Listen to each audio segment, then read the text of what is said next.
almost anywhere in the world can be family friendly from the perspective of inviting children. Children open up the world in many cultures in a way that adults can't do. If you have children, people can strike up conversations with you.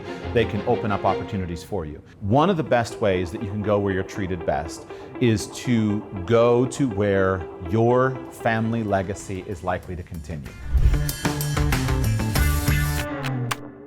Hello everyone, I hope you're doing very well. This is Javier Correa, the Tax Terminator, live from Kuala Lumpur, Malaysia, with our very own special guest, Joshua Sheats. How are you? Pleasure to have you. Very well, thank you for having me. Oh, thank you for being with us. So we're going to be discussing some very interesting topics today with Joshua. We're here, like I said, in Kuala Lumpur. The energy is absolutely fantastic here at Nomad Capitalist Live, and we hope you find this informative and interesting, especially if you're thinking about starting a family in the near future, or you have a family right now. This is especially going to be of interest to you.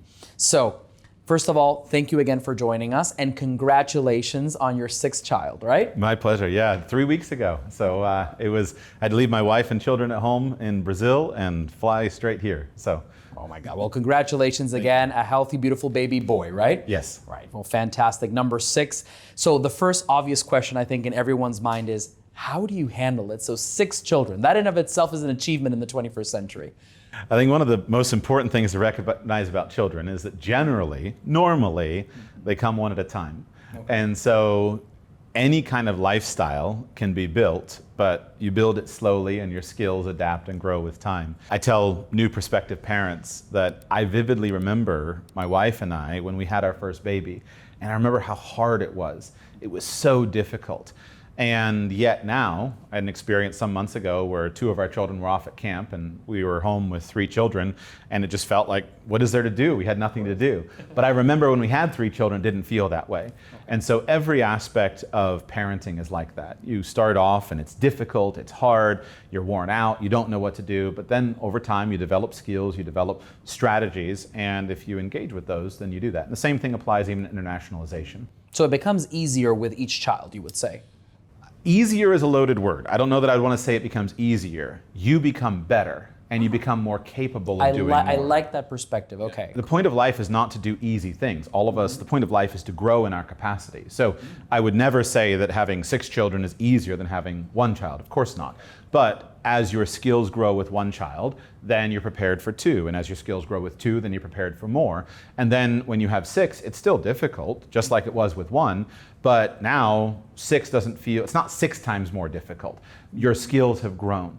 And even if we talk about various aspects of, for example, international living, I remember the first time we took a trip with 1 child. That was difficult. Now, last year, my wife and I took 5 children to 16 countries around the world for about 3 months traveling. Well, and so it can build over time. Okay, well that's absolutely fantastic. So one of the things that I really want to touch upon for everyone to listen back at home is that obviously you're very famous for what you've just mentioned. You have a big family, you travel around the world with them, and not only have you been able to basically plan around having multiple citizenships for your children, but you've also talked a lot about the culture of each place and how your children interact with these different cultures. What can you say about that? Because a lot of our clients, I work with a lot of guys who will be like, yeah, I have my girlfriend, or I just have my wife, whatever, but we're looking to travel, and that's why we have to postpone having kids. And you obviously prove that it is definitely possible to have a large family and to travel around the world and do it successfully. And also you have proven that your children can also get the best of each different cultures. What can you say about that? It's probably not possible for everybody. That's the first thing to note. And even as I said in my presentation here at this event, it's more important that your children be born than where your children are born. Okay. So if I had to give up everything international and just live in the United States where I'm from, but that allowed me to build a family that will endure and will impact the world, that's a choice I would make in an instant. But if you're able to do both, then I think it really is possible in a lot of ways. And so one of the things that I have tried to do is I've tried to see how internationalization can make my family better and how my family can make my international plans better. Okay. So for example, a lot of my internationalization plan has been built around birth tourism. Okay. We went abroad to have a baby. We didn't do it with the first baby, we weren't ready then, but after a couple of babies, we went abroad to have a baby and then used the baby as a pathway towards getting a residency permit, towards getting ultimately a citizenship. So some of them born in the US and others born abroad. Exactly, okay. Exactly. And that grew with time. You know, the first time we went abroad, we didn't have a clue what we were doing. Now we're a little bit more experienced.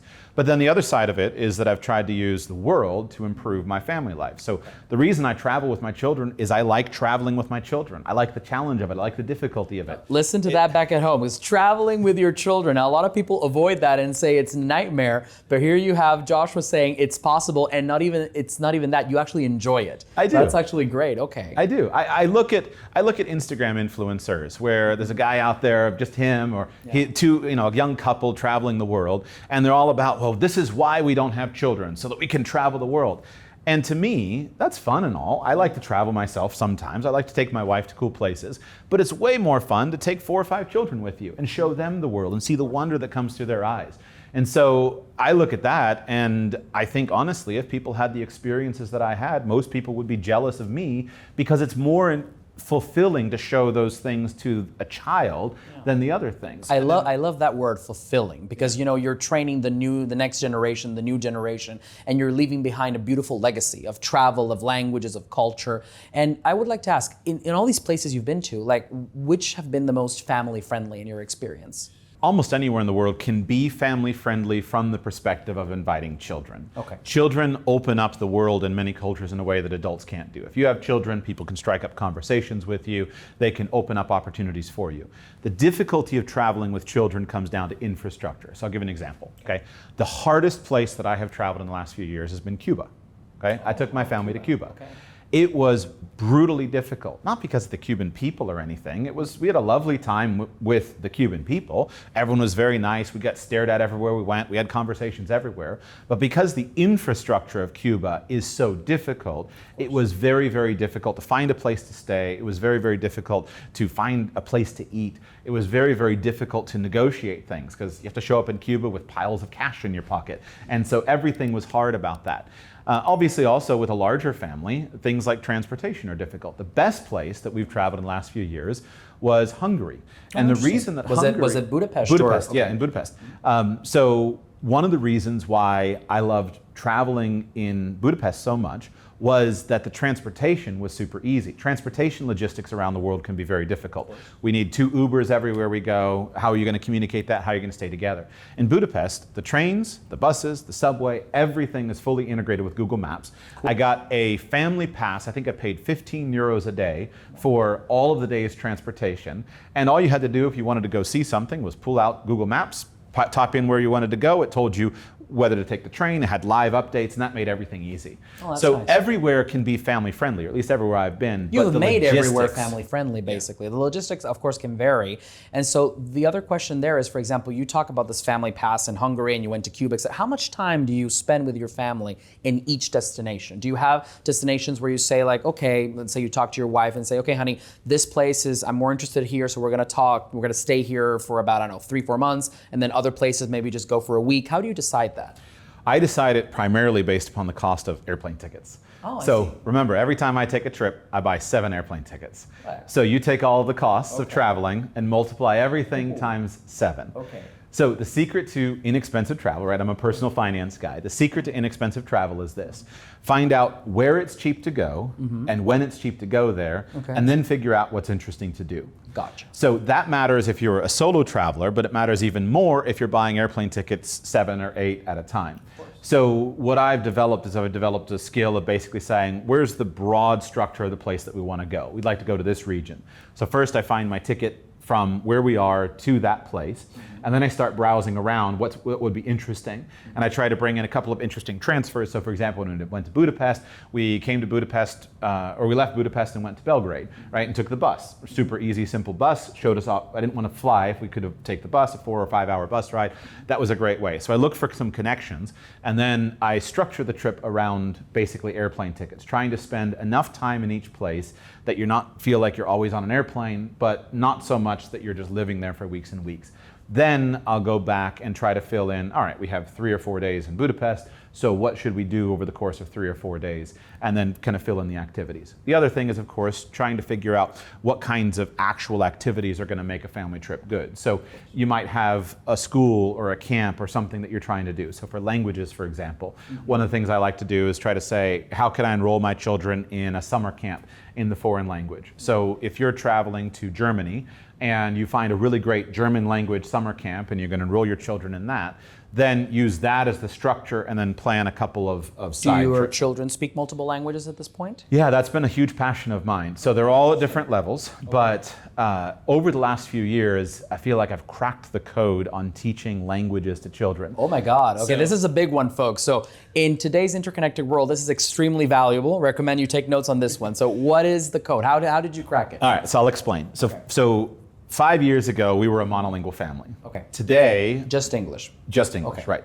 Today, my oldest child and eldest children, my oldest is 12, my next child is 10, are doing homeschooling in 5 languages. So Oh my they're God. at grade level. 5 languages. In 5 That's very languages. impressive. Congratulations. And then learning some more. Thank you. It's been an interesting challenge, but the key thing that I've learned with languages is how to engage children. I'll tell you the secret. Children don't care about learning languages. Okay. Anybody can learn any language if they have 2 things. Number 1 is they have what's called in the space comprehensible input, which means some kind of language input that they can understand. Like inputting data, basically. Right. So you need to have something that you can understand. Okay, gotcha. Right. So some kind of context. And so in language space, they do this sometimes with simplified stories or with lots of movements and expression where you use the context of the situation to make it understandable. So you need some kind of language that you can understand, and you need it for lots and lots of time. So the key thing to understand about languages is that anybody who spends enough time in a foreign language is eventually going to learn the foreign language. It might be hundreds of hours, it may be thousands of hours. Every language varies, but if you spend enough time in the language, you're going to learn it. And so with children, if you can just arrange to get them into a scenario where they're exposed to the language for lots and lots of time. Kind of like a full immersion kind of thing. Immersion can be helpful if you have that. I have not been able to use full immersion significantly, although there's a bunch of ways that you can do that. The key variables, however, is language you can understand and time. So what I've done is I've used bilingual translation. I read my children stories. And so I'll read them stories in a foreign language. So if I'm reading a story, I'll say, Érase una vez, once upon a time. Right. You know, había un gusano, Porque right? hablas español muy bien. Un poco. Un poco. So they would say, so we read the story and we translate it phrase by phrase. And so when we translate it phrase by phrase, then they are able to understand. And I use translation as the tool to make the input comprehensible. And then the key insight that I've had is that children engage with stories. They don't care about the language, but they like stories. So if I can find enough interesting stories that will suck them in, then I'll suck them in for 100 or 200 hours in the language. And then at that point in time, all I need to do is give them an audiobook in the foreign language. Especially helpful if I can give them an audiobook where they have a matching book they can read with their eyes and listen to, and helpful if it's a story they already know. So if they know The Lion, the Witch, and the Wardrobe in English, and I can play The Lion, the Witch, and the Wardrobe in Spanish now, then they start to fill it in. Then you just repeat that process over the course of hundreds of hours, and then when there's an opportunity to activate the language with them to have speaking partners, and them to express writing and other things. And then travel goes into that equation because when they travel, they can speak with native speakers in the different languages. And would you say, as a finance person and as somebody who doubtly has, investments around the world, et cetera, how strategic do you think it is for your kids to be learning all these languages in the world, for the world of tomorrow, even for the world of today, when it comes to investing in future business and, employment options down the line? I found in my life that 20 or 30 words in a foreign language, just memorized, can open up doors that nothing else does. Okay. That's very powerful. I love that. It really does make a difference. And you're never going to access a region or the heart of a person unless you can communicate in that language to some degree. I think we're living in a world in which it's increasingly possible to get by without foreign languages, but the person who knows foreign languages is always going to have an advantage. And I think it's especially important that we teach children a couple of languages when they're young so that they understand what it's like to be multilingual. Because I don't know what all the most important languages are going to be for my children 40 years from now.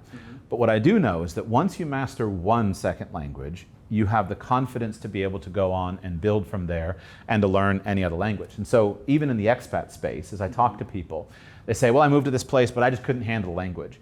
There is no doubt in my mind that I could move to any city in the world, and within 6 months or a year or 3 years, I could be functional and good enough in that language because I've learned other languages. And so because I've learned other languages, I know how my brain works, and that instills an enormous amount of confidence.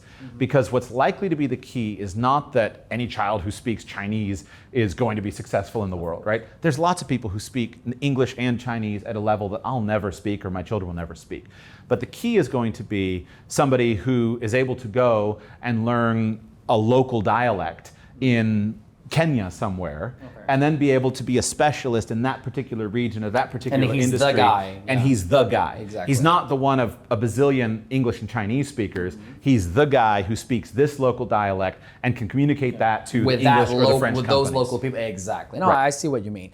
Now, all this is very interesting, and it ties into the broader concept of education, right, for your kids. So a lot of, for example, Nomad Capitalist clients, when they move to, let's say, a tax-friendly place like Panama City or Dubai, if there's a family involved, which unfortunately it is becoming more and more rare, and we'll touch upon that in a sec, but they usually, especially the wives, will come in and say, okay, what are the international schools like? So they'll want to look for maybe the American or the British, occasionally the French curriculum, things like that. But in your case, you and your spouse have decided to do a lot of what you call world schooling, so kind of like homeschool as you travel. How does that work? How do you plan the dynamics? Because obviously it's not just languages, it's math, it's science, it's history. I mean, how do you make that work, traveling with a family of now Six children. Six children, and then eight with you, okay. So a family of 8 in total. How do you do that? All right. So the most important thing to understand in almost all of life planning is that needs are going to change as children grow and as people grow. So we can talk about the subject generally, but the most important thing I would say is, do you have a 5-year-old or do you have a 15-year-old? Because there's a whole lot of options that for a 5-year-old are awesome, that are totally different than the options for a 15-year-old that are awesome. And so, for example, we do a lot of homeschooling and world schooling. That doesn't mean that I'll always do homeschooling and world schooling. And I'm much less likely... It might be temporary then. Right, right. Because if you would think about it, so at 5, what does a child need? A child needs lots of reading, lots of interesting input, and languages, math, reading, really languages and reading, but math can come into play when you're 5. Okay. You don't need a lot of social dynamics. If you have brothers and sisters, that's it. 5-year-olds don't particularly need that many friends. Their playmates can change. They don't need access to the community. They don't need mentors. They don't need a network. Okay. When you're 15, one of the most important things that you have is your network. Okay. And so you've got to be building a network. And so it can be very difficult if a student is not self-motivated and is sitting at home just homeschooling and doing everything on the computer. That student may have excellent academic knowledge because all he does is read and all he does is do math. Zero social skills. But he has no social skills and no network. Whereas the school can be a very valuable tool to then help the child to gain the network. Yeah, and to meet the children of other expats and potentially your first relationships, which are also very important as it'll tie into future potential marriage and all of these kinds of things. All right, so that's very interesting. And you say it's temporary, so are you looking to maybe put your kids back into the school system at one point? What I mean is that a parent should always look at this child and this year and say, what is best for this child in this year? And do the best thing now. Okay. And so that means that the full array of tools should be known and should be considered, and then you simply do what's best for this year. So up till now, I have never enrolled my children into a traditional institutional school. But I can give you a long list of reasons why I may do that in the future, and it has to do with how is this child doing at this particular point in time, and what does this child need? That's how we should look at it. Interesting. International schools are powerful. They're wonderful. World schooling and spending all kinds of time on an airplane can be wonderful. But everything has its advantages and its trade-offs. And so you have to say, again, what does this child need at this particular point in time? All right, now that's extremely interesting. And have you maybe with your wife met other couples that are maybe more located in one specific jurisdiction, and would they use international schools, and would they be happy with kind of like the service that is being provided? I mean, how do they usually feel in your experience? Yeah, I say that international schools are a wonderful hack into the international world. So not everybody is going to build a lifestyle like I have with an online business where you can live in multiple countries and travel a lot. But you might enroll your children, you might be living in Panama City, and you enroll your children into the French school or the German school, and now you're opening up pathways to your children that they're having language immersion, they're having access to the international baccalaureate curriculum and the local curriculum, they're having access to these things. Right. And so these are things that I have looked seriously at and that I'll constantly consider. All right, I've helped my child to develop this ability. Is there a local school that I can enroll him in and gain access to this? And what's really important also is that these are ways of opening up the world. So we as nomad capitalists often think about ourselves, right? We're super rich and we're old and we have it all done. And we don't want to pay taxes. Exactly. We don't want to pay taxes, and we're 6 and 7 figure entrepreneurs, or 7 and 8 figure entrepreneurs, right? So that may be or may not be true, but our children are not that. But there's a whole world of planning, of international planning, that children can engage in. So things like college. There are many countries around the world that for highly qualified students will give them full ride scholarships. Japan has a great program, China has a great program, Germany actively courts international students. There's all kinds of countries in the world that are competing for a child. For the brightest minds, basically. Right, and these kinds of things can help a student who has developed a language ability to become an internationally interesting person. Last week I was talking with a friend of mine, and he got a bachelor's degree in the United States, and then he went and got a master's degree in Switzerland at the ETH, I can't remember what it's exactly called, but he got a master's degree at the Swiss Technical Institute. Okay. And he was recounting to me that one of the big benefits for him was that because he went and got his master's degree in Switzerland, he was viewed as being a little bit exotic, right? He was the American. And so being an American studying in Switzerland on a full ride scholarship allowed him to be exotic enough that it opened up doors for him. So he built this powerful network. He then later finished his PhD in the United States, but he now has this powerful network in the world that he can grow from. Yeah, and plus a great experience, right? Being the expat, your first experience as being the international guy makes it interesting. People talk to you, you generate some interesting social interactions. Well, that is pretty cool. Right. The other thing that I find very interesting is you were mentioning before, culture and education together. So we were talking off camera, folks, about how different cultures can impact your children. And one of the things that Joshua mentioned that is very interesting is that you've also said that it's important to select which cultures your children will be immersed in or will at least have contact with, because this can play a vital role in their development and how they will be as adults, right? So we obviously have an idea of what we want our kids to be, and we have to strive to put them in the right path forward. So in your case, can you share a little bit about which culture you want your kids to, or you have chosen for your kids to grow up in, and why, and what values exactly do you think these cultures are bringing to your kids? Yeah, I think that the broader point is the most important thing, that whatever culture you want your children to have, there's an age in time at which you need to make sure that you are there. I can't cite the details of the study, but there was a study that some sociologists did with Japanese businessmen who were located in the United States. And they carefully tracked basically how did the Japanese children feel? Did they feel American? Did they feel Japanese? And at what age were they able to go back to Japan and successfully integrate back into Japanese society? More broadly, there's a lot of research that's been done about third culture kids. So these are children of expats or missionaries or military personnel who grow up always living abroad, never in their home culture. And they're called third culture kids because, let's say they're Americans, right? They never lived in the United States, so they don't feel genuinely American. But they've spent most of their career living in Japan, but they're not Japanese, and so they're kind of third culture. But the household is American. Right, so they're kind of third culture, and they don't really fit into either, but they kind of are a chameleon and they fit into both. So that can be a pro and it can be a con. There's a lot of stories about it, and I'm super interested in it. What I would say is the most important thing for parents is to say, I want my children to be in the culture that has the values that we want to emulate. Okay. So culturally, I'm an American. I'm through and through. I really, really appreciate many of the American values. And so for me, to move my children into a culture that doesn't value individual accomplishment, that doesn't value freedom and particular freedoms, values conformity rather than individuality, a culture that doesn't value entrepreneurship and values everyone lining up and kind of doing the same thing. That would be very difficult for me because my children would turn out differently than I do, and I would lose these cultural values. The exact opposite can be true. Somebody who comes from a collectivistic culture and doesn't want to raise an individualistic child. So I would not try to impose upon someone and say, this is the culture where you need to be. What I would say is, don't sacrifice your children and their cultural knowledge and connection on the altar of your international adventure.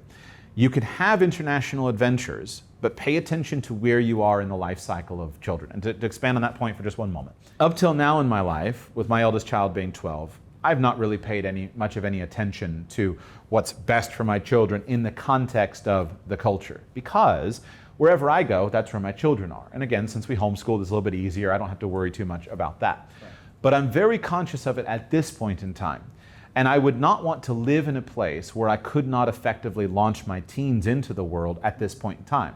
So if I needed to choose to live in this place where I can accomplish that successful launching sequence, and then come back in 10 years and then fulfill my dream of moving to that cool little tax haven where I can sit on the beach, then that's a point in time at which I want to do that. Note tax haven.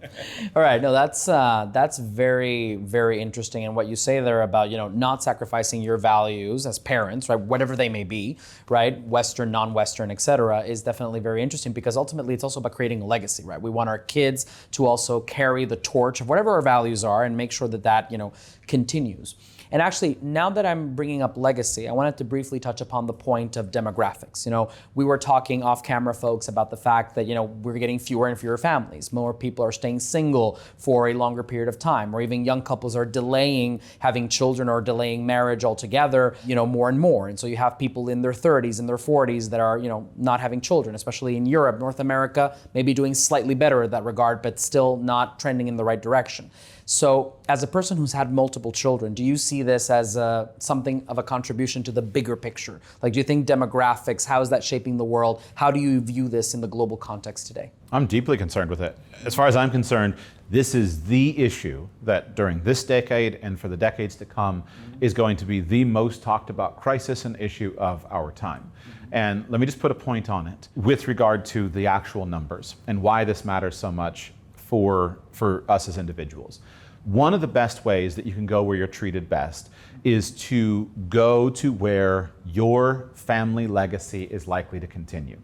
So I love that. Say that one more time. I love that. One of the most important ways that you can go where you're treated best is to go where your family legacy is likely to continue. So I have a saying for this, right? The future belongs to those who show up. Okay? The future belongs to those who show up. Now that can have an impact in our own lives, but it also has an impact through the generations. And let me give you an example, okay? Right now, given the current birth rate in South Korea, which is one of the countries with the lowest rates for which we have good data. We're not sure if they're actually the lowest reproduction rate in the world or not, but it's one that we have good data for. It's trustworthy data. In South Korea, the fertility rate, the total fertility rate for the nation is about 0.7 something. Wow, so it's under 1. Way under 1, wow. 0.7 something. In Seoul, it's 0.5 something. So I think it's 0.71, 0.72. What that means is for every 100 South Koreans alive today, if the birth rate doesn't decline further, if it just stays at 0.7, for every 100 South Koreans alive today, there will be fewer than 5 great-grandchildren. Wow. So they're basically disappearing. Basically disappearing. Okay. So my wife and I have more children than the average 100 South Koreans are going to have unless they can figure out how to reverse this multi-generational change. Which is going to be tough because they've been in that pickle for years. It's a problem that no one has yet solved. Wow. Now, let's compare this. So I'm using this because I have good data. South Koreans who move abroad out of South Korea, for example, the United States, we can get this data from the United States and a little bit from Australia and Canada, but the United States where we have the best data. South Koreans who move from South Korea and are first generation immigrants to the United States have a total fertility rate of 1.4. Which is already significantly better. Double. Not replacement, but significantly better. Exactly, which means for every 100 South Koreans who move from Korea to the United States, there will be 35 great-grandchildren. A lot better. Way better than fewer than 5. Of course. Right? So doing something like moving from a city to a place that is more conducive to your family, or from one country to another, may be the only way that your genes and bloodline can continue, and even your culture, right? Because if we look at this from a legal perspective, right? I comment this as a lawyer, and I'm like, the original definition of nation under Roman law was a people that shared common ancestry, common mythology, common values, common foundation, basically, right? So as we see, like in the case of South Korea, people that are disappearing, that means fewer people remembering their stories, their languages, their mythology, everything. And it's kind of sad to see it go.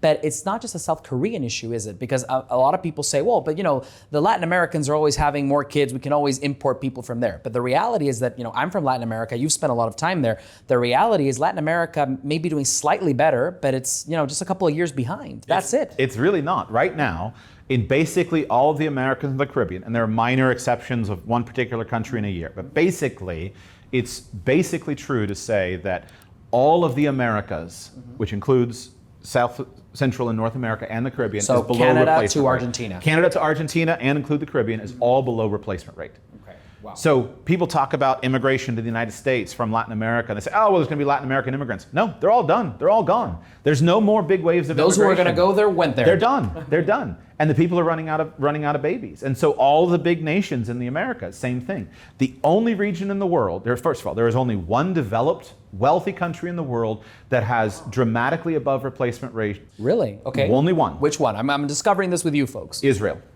Ah. Israel is the only wealthy country in the world that has figured out how to get rich and still have babies. That is very. Are they well above replacement? Well or? above replacement. Yes. Okay. Yes. All right. That's good It's to the know. only one. Okay. The only region of the world that is still having babies. Would that be Africa? Right. Sub-Saharan Africa is the only region of the world that is substantially above replacement rates, as best people can tell, basically because they're poor. Right. So basically, they don't have the problem, but not for the right reasons. Right. So all around the world, as wealth has increased, fertility has decreased, and we're running out of people. And what is Israel's success? I mean, not their success, but what has been the reason behind their success? I would not say any one particular thing. I have listened to many insightful people argue about this, discuss it.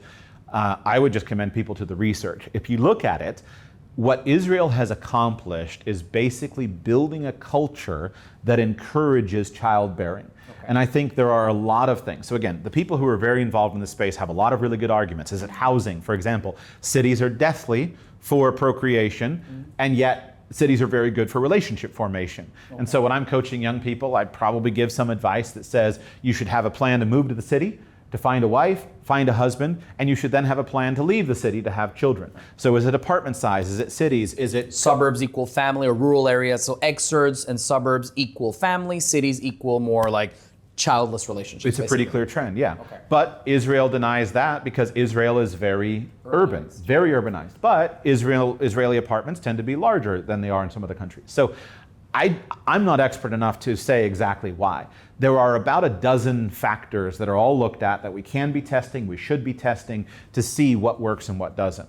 All I know is that if you and I, as individuals, want our people to continue, and I want your people to continue, and I want my people to continue, then we're the ones who can make an individual choice. And that's the key, because this stuff is not forced upon you, right? Your procreation is due to your individual choices. Your choices to go and find a suitable spouse, to get married, to have children, and to build the culture. And that's something that's available to all of us. Of course. And now I would like to go back to, Joshua, the finance guy, because this is something that is really interesting, because people say, well, I'm not having kids, but that's my individual choice, etc. And to an extent, I can respect that. But at the same time, if enough people do it, like even without coming at this from a religious or moral or cultural perspective, I think there's going to be a real economic impact, right? You have fewer workers, fewer consumers, you have labor shortages potentially coming in. I don't know to what extent AI and robotics can offset that, but also from a national security perspective, fewer young, especially young men to serve in the respective militaries, etc. So I view this from an economics perspective. I'd be worried. I'd be planning my portfolio around major demographic shocks in basically the entire world, save a couple of pockets. What do you think about that? I think it's absolutely true. So those of us who come from, like for example, I'm from the United States. The United States doesn't have great fertility rates, but it's much better than a lot of other places. And so the more difficult countries are those here in Asia, especially countries like Japan and China, where they're going to be basically paving the way in Korea and saying, is there a way to figure this out? We don't know what the impacts of this are. Maybe it'll probably be a mixture of good things and bad things across the board. What I would say is it is something we need to pay attention to. And if you're looking for vitality and energy, you don't want to live in or invest in a graying, aging country. You want to be in a place where it's youthful and energetic. And so I think you could take that as an investment thesis, and I think you could take it as a personal thesis. A lot of the issues that we fight about, a lot of them are just due to demographics. Is this country old and gray, or is this country young and enthusiastic? Yeah, and then obviously grayer countries, that means less entrepreneurs, less innovators, because obviously older generations tend to be more focused on preservation than creation. So obviously that generates some economic stagnation, and that can also be problematic. Now, the interesting thing is, this ties into more or less the welfare state, right? One of the main reasons why, especially European countries, and I would say the US to a lesser extent, but the problem is still there. One of the reasons why an aging population is also a huge problem is because we've created a system whereby the government is supporting, a large percentage of the population, healthcare, benefits, this and this and that. And then that also creates some tensions vis-a-vis immigration. You had some interesting thoughts regarding that. What do you think? How do you see the panorama?